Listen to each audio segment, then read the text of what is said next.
Hello everyone and welcome back to another update here on my channel. In this video we are going to talk about my thoughts on the upcoming month of March.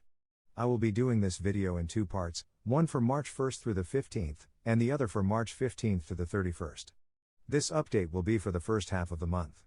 Before we do start talking about my forecast, I would like to mention that none of this information is confirmed, and it is just for the purpose of informing you about how I think the first half of March will go.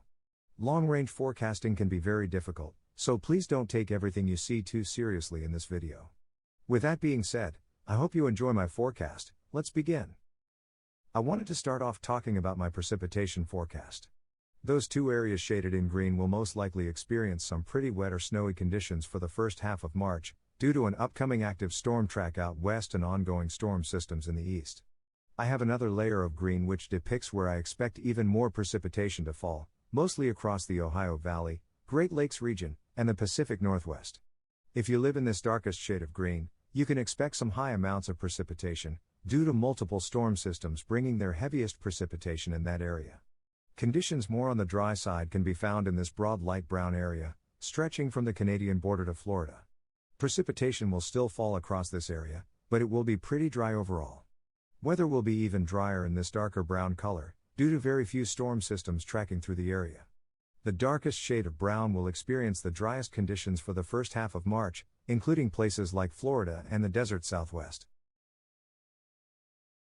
This now brings us to my temperature outlook. If you live in this light orange shade, you can expect a general trend towards some milder to warm temperatures.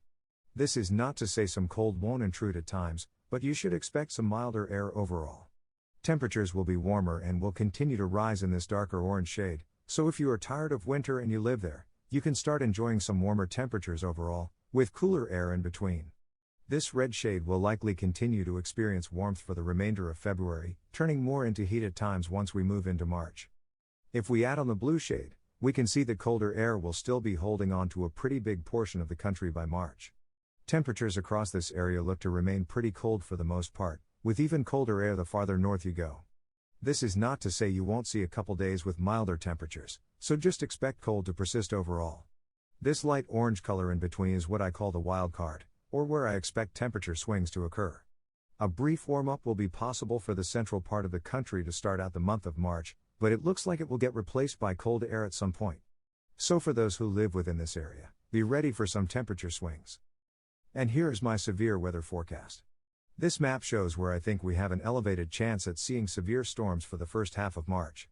This doesn't mean everyone in this color will experience severe thunderstorms, it just means that there is an elevated risk.